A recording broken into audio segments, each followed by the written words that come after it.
The next turn comes immediately after the tunnel. We'd been in the dimly lit passage for almost 2 minutes, but at the pace Rob likes to travel, it's hard to figure out how far we've actually gone. When we descended into the underpass, we were just nearing the outskirts of Phoenix. Scrutinizing the rearview mirror as we leave, it's fair to say we aren't that much farther out. Everything else, the temperature, the time of day, the weather, all seems exactly like it had been before we ventured into the tunnel. I'm not sure what I was expecting, of course, but it certainly doesn't feel like we're anywhere new. The tunnel itself had been similarly underwhelming, especially considering the importance Rob seemed to place on it. In fact, the only thing of true interest since we passed through was something Rob said once we hit the halfway mark. As the tunnel's mouth loomed towards us, Rob picked up the CB radio transceiver and issued a casual warning to the convoy. The message itself was straightforward. His choice of words, however, were curious. I decided to ask him about it. Rob, just a second ago when you told us the next turn was coming up, why did you use the word trap? What are you talking about? I have it in my notes. You said, "Folks, we're coming to the end soon. First little trap's coming up. Our next turn is sharp left as we leave. Look out for it." Is there a reason you used the word trap? Nah, it's just one of those things. Fellow who wrote all the original logs, he liked to think the road would try and, trick you into making a wrong turn. Small roads off large highways, roads obscured from view, sharp turns like this one. He thought the road was trying to deceive him? Yep, pretty much. I gotta say, though, I agree with the guy. By this point, we've taken the offending corner and the next right a little further on. I can't help but feel that Rob is reading a great deal into what is, essentially, an abrupt turn on an ordinary road. The level of conspiracy he's able to place behind such a simple thing, going as far as to ascribe some mischievous quality to the asphalt itself, it's hard to take seriously. In fact, I'm starting to wonder less about whether Rob can convince me this game is real, and more about whether I'd ever be able to convince him that it isn't. Perhaps this story will be less about where a magic roadway goes after a few zigzagging turns, and more about where the human mind can go if it invests too heavily in an idea. To his credit, Rob has noted my cynicism. He even seems to welcome it. But if our current surroundings are supposed to convince me, then he's going to find me more cynical than he anticipated. Rob keeps his hands on the wheel and his eyes on the road. Any attempt at an interview receives a pleasant but curt response. He's not being evasive, his attention is just elsewhere. Before I know it, half an hour has gone by without Rob speaking a word. It seems like a large part of the left-right game involves driving in complete silence. Once again, I'm not sure what I expected, but it's certainly not been an earth-shattering start. At least it gives me time to type up my notes. Firm to all cars. We stop here. An uneventful hour and a half have passed since we left the tunnel. I didn't notice Rob pick up the receiver, but before I know it, the Wrangler has pulled up at the side of the road, leaving a large space behind us for the rest of the convoy to park up. The buildings are getting few and far between now. It won't be long until we're in the desert proper. With this in mind, I assume Rob is simply stopping to let everyone drink up. I probably shouldn't assume when it comes to Rob Guthard. Though this is definitely a rest stop, Rob also has some important words for the crew. He gathers us round in a rough semicircle, talking while we eat our provisions. Now, I mentioned in the emails that at certain points on this trip, you'd need to do some things just because I say so. This is one of those times. Y'all understand? Yeah, I guess. Like, we get to know what it is, right? Hey guys, this is the part where we give them all our money. Right, Rob? Yeah, I'd rather know what's going on. And I don't intend on keeping anything from you. I just want to be clear that across this next stretch, you need to follow my orders to the letter. Yeah, we get it. Just tell us already. Rob takes a few moments, perhaps to lend gravity to his point, perhaps to swallow some barbed words intended for the increasingly impatient Ace. When he does speak, it's in a measured and serious tone. He's clearly adamant that we take his words on board. For about half an hour, the next 13 turns, we'll be going one by one. We travel in order of formation. Me and Bristol will go first, then I'll radio the next car to follow. When you reach the Jeep, you park up behind me. Then we keep going as normal. Now, Rob takes a deep breath in. When he starts up again, his speech is even more pointed than before. there's a hitchhiker on the road, a well-dressed man with a case. You pick him up, you take him where he needs to go. You do not, under any circumstances, talk to the man. To be safe, don't even look at him. Don't take anything he offers you. Don't open the door for him or wave goodbye to him when he leaves. You do not acknowledge him in any way. You want my advice? Don't say a word till you get to the stopping point. Why do we have to go one by one? Guy who wrote all the logs says he don't like choosing cars. And I don't know what that means, but I'm lucky I never had to find out. Why don't we just not pick him up? Well, that isn't an option. Well, I mean, yeah. No, yeah, it is. God damn it, you'll pick him up whether you want to or not. The group is silent. This is the first time Rob's raised his voice. In the ensuing stillness, Ace looks like he'd be more than happy to turn his car around and retrace the route back to Phoenix, leaving Rob in the dust with a few choice words. I can sympathize with him a little. Rob's been treating him as an annoyance, a tag-along who didn't do the homework. But at the end of the day, Ace is doing nothing to fix things. Also, Rob is essentially right. Ace didn't do the homework. Well, okay, I suppose we should get back on the road then, if everyone's ready, that is. Deciding he has nothing more to say to us, Rob marches over to the Wrangler. Bonnie, Clyde, Apollo, and Eve sit on the floor sharing snacks.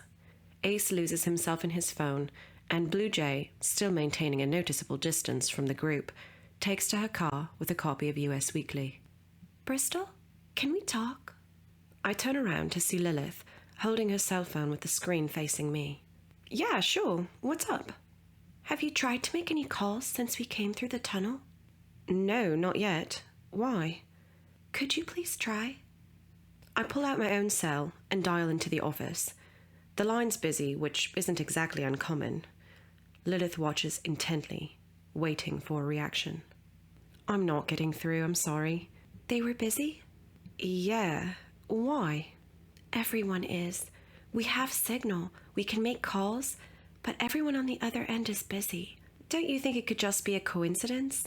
No, I really mean everyone, Bristol. While Eve's been driving, I've been calling. I've tried my camera's automated support line, friends, 911. You dialed 911. For science, yeah. All of them are busy. I even called this guy at my dorm who has a serious thing for me, and trust me, he is not fucking busy. This is weird, right? It's like we've crossed a threshold and the world's suddenly doing something else, you know? In all honesty, I'm not sure I do. I don't want to say it, but it seems like a massive stretch. Luckily, Rob saves me from commenting when he calls me over to the car, clearly eager to get back on the road. I tell Lilith we'll look into her discovery on the other side, and she nods in agreement, retreating to a friend and immediately stealing a handful of apple slices. I climb into the Wrangler and wave goodbye to the convoy. We slowly roll back onto the road and set off on our way. Watching the rest of the group disappear into the background, I feel noticeably more isolated, despite Rob's presence, or perhaps because of it. I'm not exactly sure. The hitchhiker shows up about 10 turns later. Just like Rob said, the man is incredibly well dressed. He's in a well-fitting brown suit with a dark green tie, and even from a distance, I can see his shoes are expertly shined, as is the varnished wooden case resting on the floor beside them. He stands on the side of the road and raises his hand gingerly, wearing a look of hopeful anticipation. Who is he? That's the hitchhiker. Is that really all you're going to say? That's all I can say. Now, more importantly, do you understand the rules here? Don't talk to him. I'd say don't talk at all. Not until we stop. When we stop, we're safe. Rob veers slowly over to the side of the road. The hitchhiker smiles appreciatively, grasping his hands together and shaking them in thanks. Picking up his case, he strolls over to the Wrangler whilst unbuttoning his blazer. Well, see you on the other side, Rob. The back door opens, and the hitchhiker pulls himself into the storage area. Finding no seating, he settles himself cheerfully on some of the softer luggage just behind me. Not much in the way of seating back here, huh?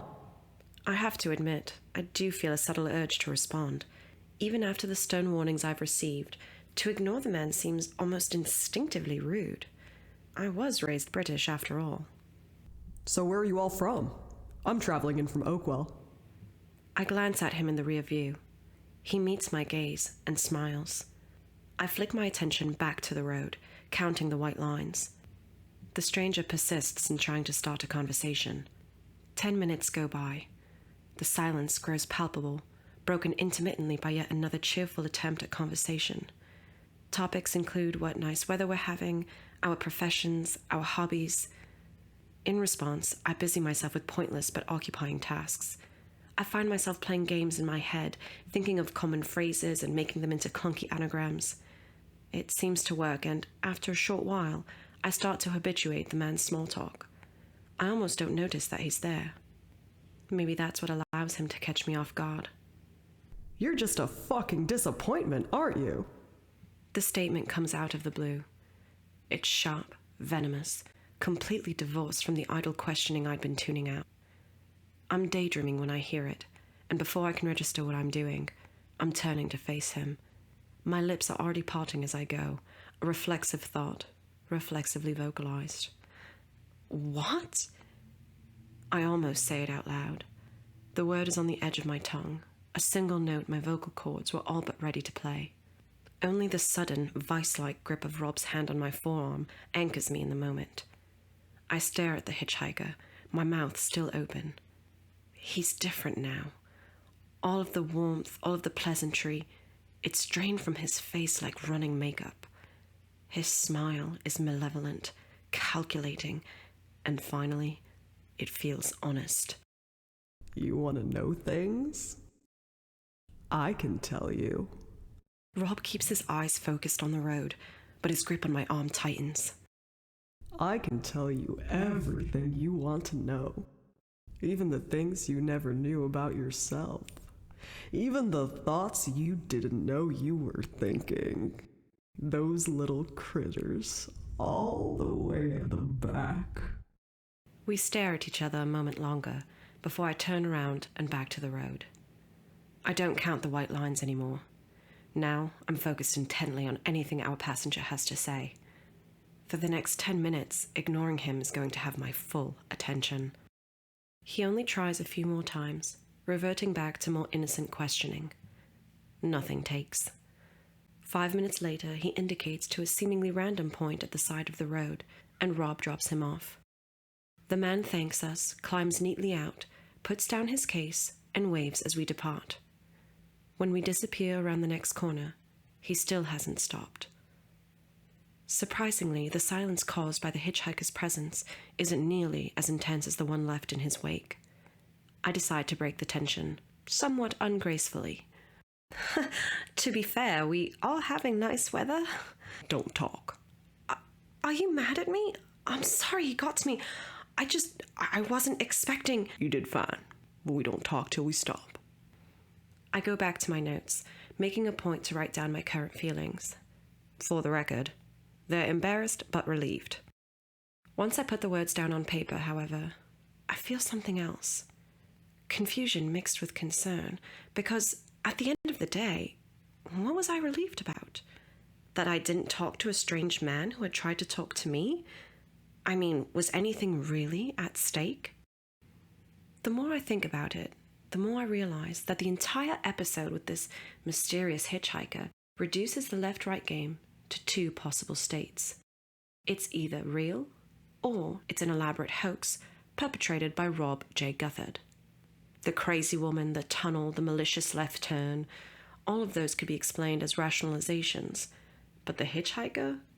That was far too elaborate, far too difficult to predict. If he was an actor, then Rob is nothing more than an impressive fraud.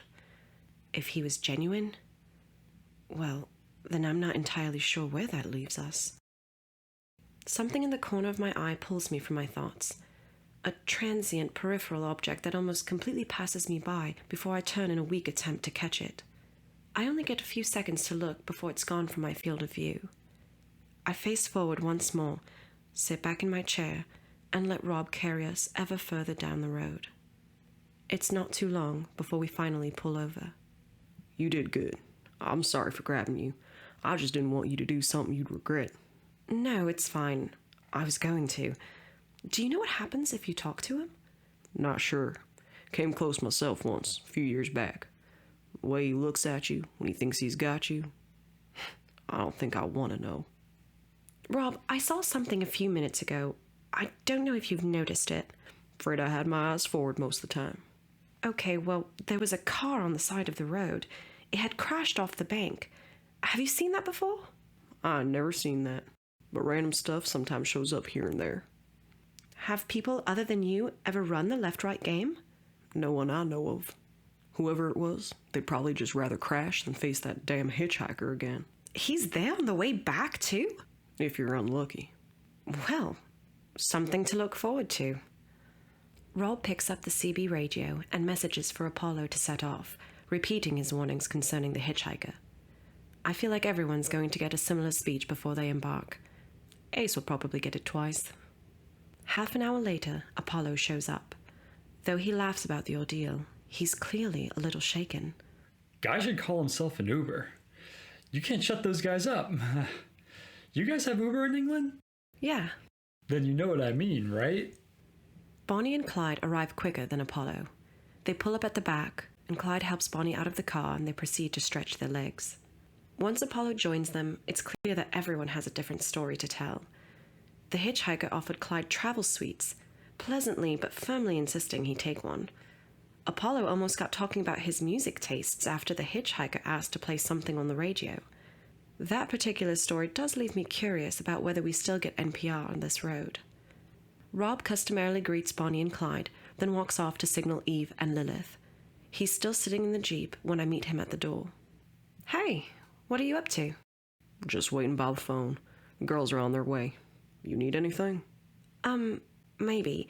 I think Apollo's been affected by the whole hitchhiker thing a bit more than he's letting on.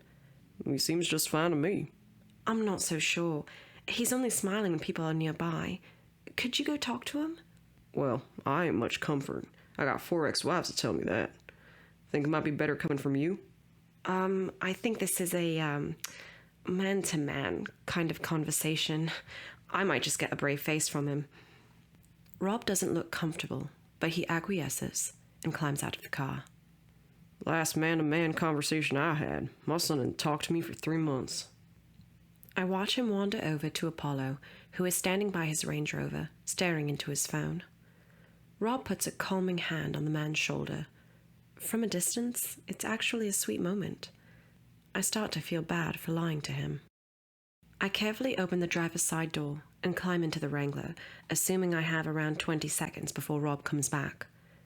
Picking up the CB radio receiver, I stare at a list of presets, labeled 1 through 9. I don't know which button I press to talk to Eve and Lilith, and I certainly don't have time to call everyone up. Rob handed us all a transceiver before we left. It's what he's been making the all-car bulletins with. Preset 1 puts him in touch with a transceiver in each car. I've seen that in practice enough times. The rest of the presets must access the transceivers individually, and, if Rob is the man I think he is, he gave our radios out in order of position. If that's the case, then either Rob or I could be preset 2. Apollo would be next, then Bonnie and Clyde. Without knowing where Rob has placed himself in the queue, the only option which would guarantee me getting through to Lilith and Eve would be preset 7. I think that makes sense. With no time to check my work, I press the button and snatch up the receiver. This is Bristol to Lilith and Eve. Are you guys there? The receiver crackles quietly. I look in the wing mirror and see Rob making awkward small talk with Apollo. Perhaps his 4 ex-wives were onto something. Lilith to Bristol. How is it on the other side? We haven't seen a hitchhiker. Oh, by the way, I just found Eve and it went through. Could I have your number to test? Sorry to cut you off, Lilith, but I'm phoning about something else. Why? What's going on over there? Apollo's nodding to Rob. I can imagine him making assurances that he's perfectly fine. I really don't have long at all. I have a mission for you, but you have to keep it a secret. Sounds awesome. What's up? Once you're past the hitchhiker, there's a crashed car on the road, on the passenger side. While you're going past it, would you mind getting me some footage? What sort of footage? Just zoom in and get as much detail as possible. You don't need to stop. Just anything will be useful. Rob's starting to walk back to the car. I shift into the passenger seat, still holding the receiver. Is there anything specific you wanted? Talk to me later, not now. Thank you, bye. I slam the receiver into its holster a moment before Rob opens the door. He shrugs at me. He seems fine, unless there's something he ain't telling me. The rest of the day is fairly uneventful. Lilith and Eve pull in, beaming about their experience with the hitchhiker and bragging about what the dashcam footage would mean for their channel. Lilith ends her story by insisting that nothing else happened for the rest of her journey, whilst directing a highly intentional look in my direction. I look away and make a mental note to catch up with her when less people are around. Blue Jay seems the least fazed by her run-in with the hitchhiker. We do manage to get a few words out of her, though perhaps a few is an exaggeration. I'm tired. After which, she goes to sit down on her own. When Ace pulls up to the side of the road, he almost falls out of his car. His legs are weak, his face gaunt, his breaths quick and shallow. I try and get him to talk about it on tape, but he shrugs me off, eager to hear about where we're going rather than talk about where we've been. We traveled for a while longer, now at around 486 turns, and nearing our first night on the road. Rob signals our stopping point, a quiet clearing at the top of a hill. Rob clears a sleeping area in the back of the Wrangler, leaving a line of luggage as a barrier between us. I appreciate the thought, but don't really know how to tell him. In the end, I just say, "Thanks for making room." Apollo attempts to keep everyone from going to bed, issuing vague statements about making a fire, but people quickly shuffle off to their cars. The early start and the subsequent events of the day have taken their toll. I watch Lilith and Eve break away from the group and head to bed. I suppose I'll have to talk to them tomorrow morning when Rob isn't around. I still feel a bit bad for lying to him and for pulling Lilith and Eve into what could be a blatant act of dumb paranoia. Rob seems like a good man, a reasonable man, as flawed as any of us, but fundamentally decent. But the fact remains that when I talked to him about the crashed car, he clearly said, "No one I know of. Whoever it was, they'd probably just rather crash than face that damn hitchhiker again." I want to trust Rob. I want to believe him when he says he didn't see the car, that he'd never seen a car on that stretch of road.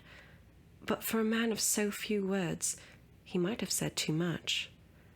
If he truly never saw the car, how did he know the direction it was facing?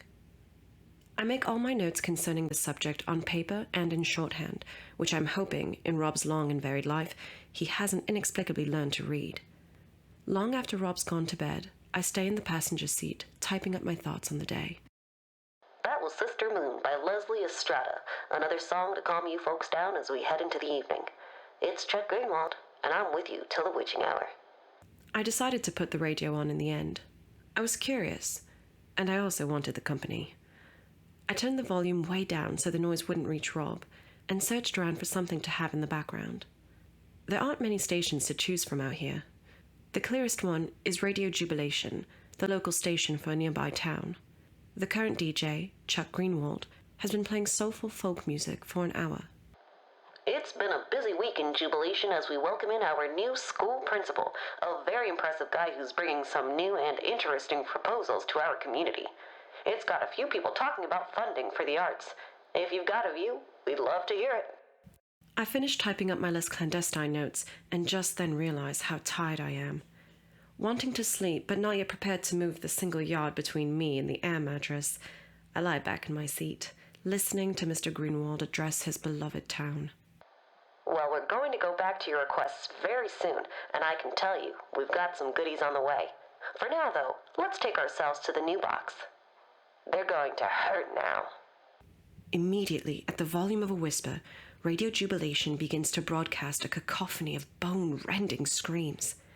The noise shreds the air, what sounds like hundreds of people, each contributing their own voice to a collective symphony of pain and torment. I instinctively move my body away from the radio, suddenly upright and wide awake. The cries are ceaseless, agonizing, punctuated only by half-stifled, tear-choked pleas for whatever is happening to stop. A moment later it does, or at the very least, the screaming cuts out as the soft tones of Chuck Greenwald take over. I look from the radio over to the sleeping figure of Rob J. Guthard. I can't help but stare at him as a single thought runs through my head. I hope this man's a fraud. I hope he's playing me. Because if he isn't, then there's something very wrong with this road. Hope you folks enjoyed that. We're going to be bringing you much, much more. This is Chuck Greenwald telling you you're always welcome in Jubilation. Stay with us.